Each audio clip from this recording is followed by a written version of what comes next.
الرحمن الرحیم۔ تمام تعریفیں اللہ کے لیے، درود و سلام محمد و آل محمد کے لیے۔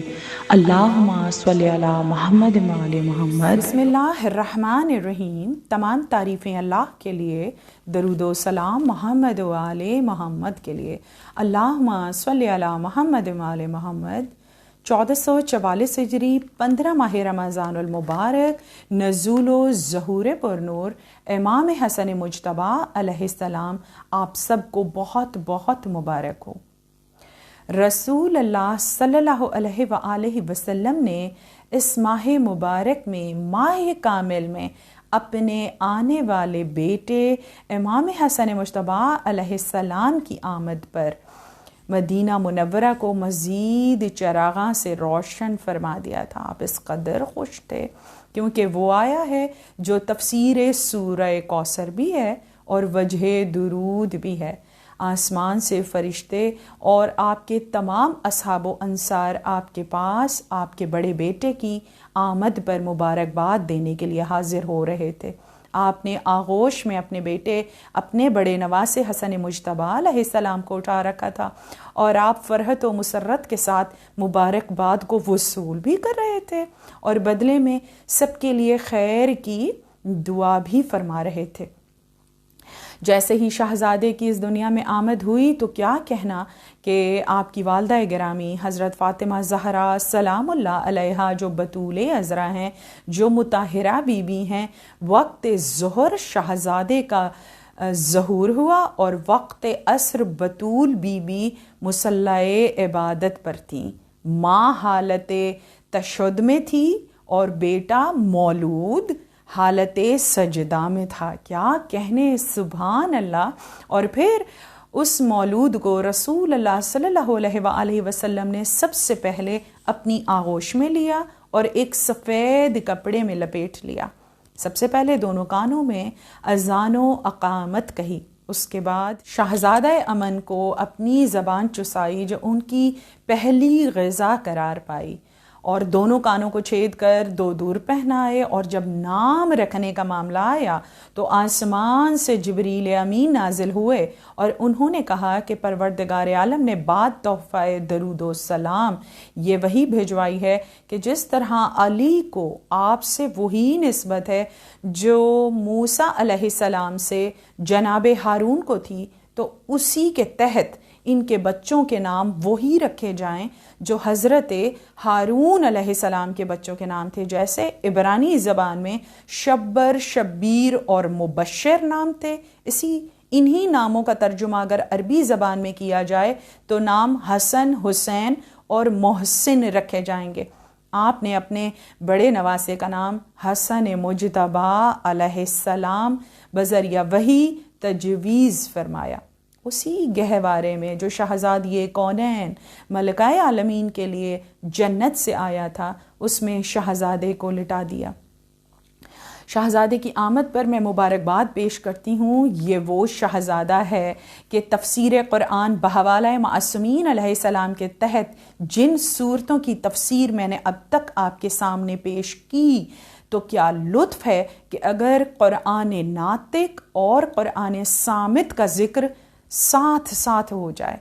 سورہ حمد کی بات کروں تو شہزادہ حسن مجتبیٰ اور آپ کے گھر کے بزرگ وہ ہستیاں ہیں جنہوں نے حمد الہی کا حق عرش معلی اور فرش اعلیٰ دونوں جگہ حق حمد ادا کیا۔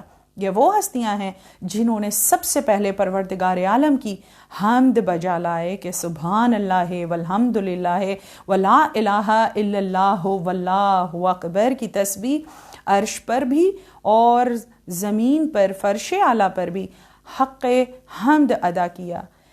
سورہ بقرہ کی بات کروں تو حسن مجتبیٰ کے بابا کی ولایت کا تذکرہ سورہ البقرہ میں ہوا ہے۔ اس کے بعد حسن مجتبیٰ کے آباء و اجداد حسب و نسب کا ذکر آل عمران میں بیان ہوا۔ سورہ نساء کی بات کی جائے تو حسن مجتبیٰ وہ ہستی ہیں کہ جن کی والدہ گرامی نہ صرف فخر نساء ہیں بلکہ سیدۃ النساء العالمین سلام اللہ علیہا ہیں۔ المائدہ آسمان سے خوان نازل ہوتا تھا، من و سلوا کا ذکر ہے، رزق کا ذکر ہے، تو حسن مجتبی علیہ السلام وہ ہستی ہیں کہ جن کا دسترخوان عرب میں مشہور تھا۔ مسافروں، قرابت داروں، یتیموں اور مسکینوں کے لیے یہ دسترخوان شب و روز جاری و ساری رہتا تھا۔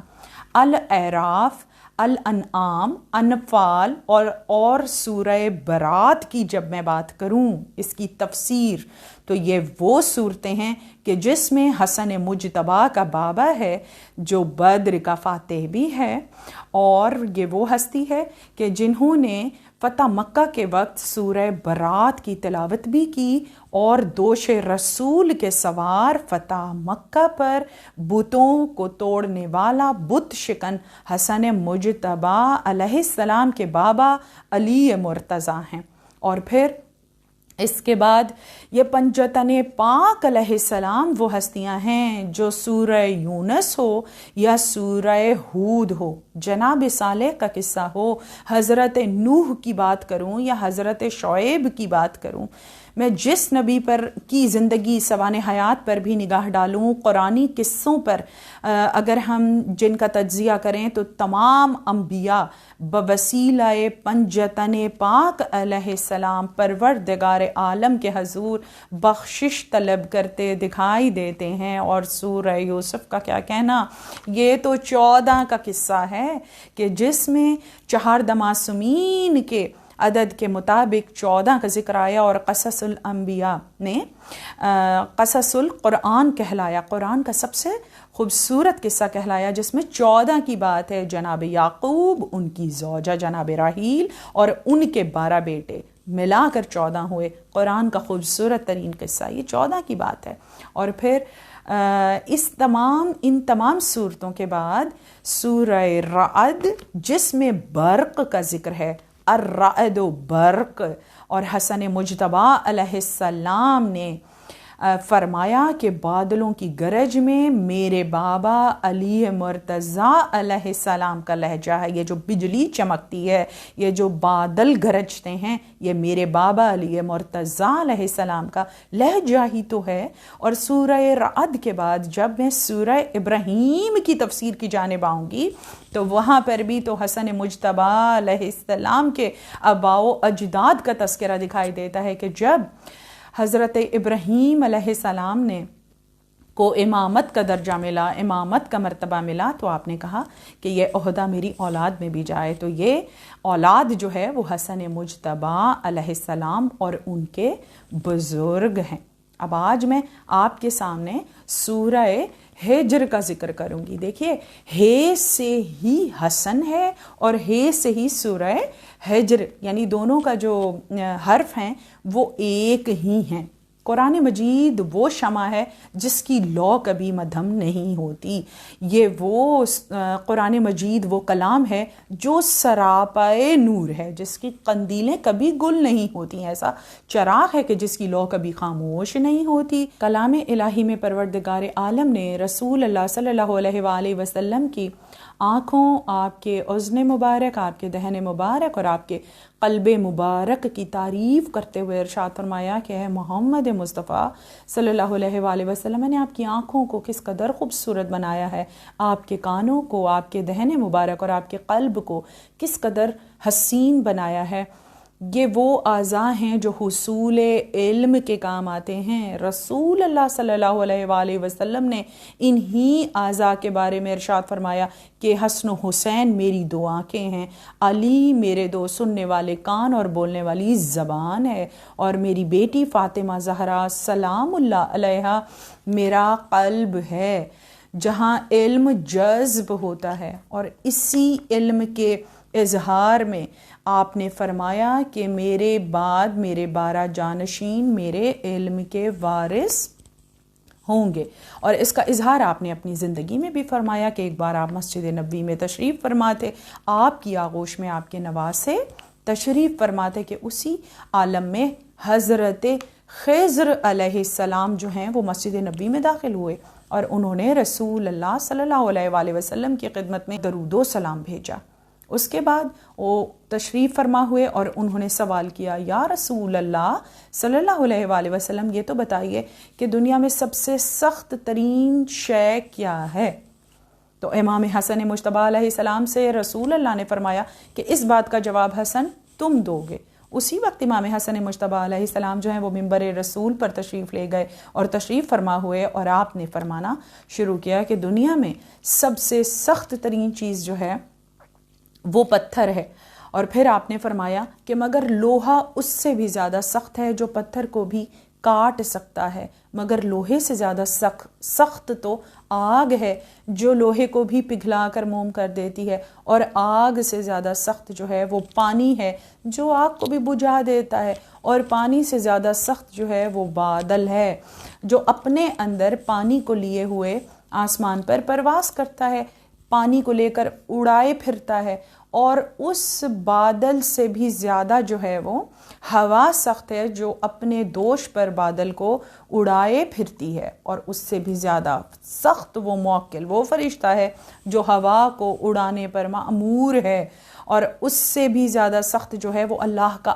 امر ہے کہ جو فرشتے پر نازل ہوتا ہے تو پھر فرشتہ اس امر کو بجا لاتا ہے، اور اس سے بھی زیادہ سخت اور بھاری جو ہیں وہ اولی الامر ہیں کہ جن کا امر جو ہے وہ فرشتوں پر نازل ہوتا ہے، اور وہ اولی الامر ہمارے جد بزرگوار رسول اللہ صلی اللہ علیہ وآلہ وسلم، ہماری والدہ گرامی حضرت فاطمہ زہرا سلام اللہ علیہا، ہمارے بابا علی مرتضیٰ علیہ السلام، میں حسن مجتبیٰ علیہ السلام، میرا بھائی حسین علیہ السلام، اور پھر آپ نے ان کے بعد ائمہ علیہ السلام کے نام لے کر تمام اولی الامر کا تعارف کروایا۔ یہ ہے علم امامت جو سب کے سب علم کے معاملے میں برابر ہیں، یہ ہے علم معصوم، اس کا ایک حسن ہے۔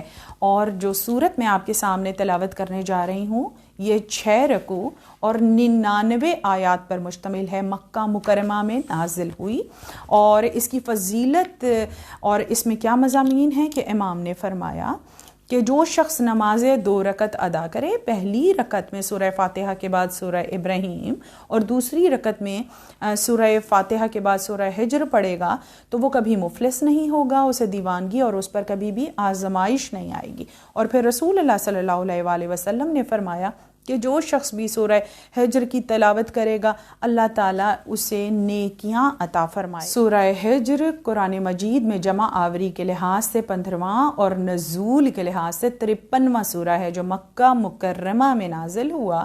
اس کی 99 آیات اور 6 رکوع ہیں۔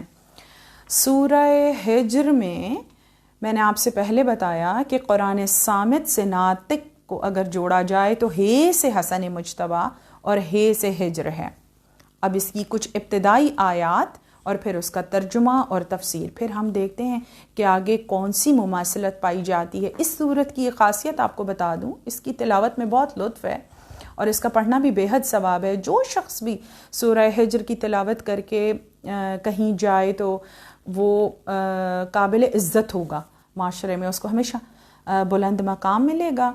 اور اس کی خاصیت یہ ہے کہ اس کی جو آیات ہیں وہ نون پر کامل ہو رہی ہیں، یعنی آیت کا اختتام جو ہو رہا ہے وہ نون پر ہے، اور نون والقلم سے مراد جو ہے وہ نور محمد مصطفیٰ صلی اللہ علیہ وآلہ وسلم ہے۔ نون سے مراد نور محمد مصطفیٰ صلی اللہ علیہ وآلہ وسلم۔ بہرحال اب آگے دیکھتے ہیں کہ قرآن ناطق اور قرآن صامت میں کیا کیا مماثلت پائی جاتی ہے۔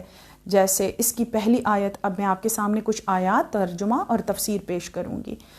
بسم اللہ الرحمن الرحیم، الف لام را، تلک آیات الکتاب وقرآن مبین، ربما یود الذین کفروا لو کانوا مسلمین، ذرہم یاکلوا ویتمتعوا یلہہم العمل فسوف یعلمون، وما اہلکنا من قریۃ الا ولہا کتاب معلوم، ما تسبق من امۃ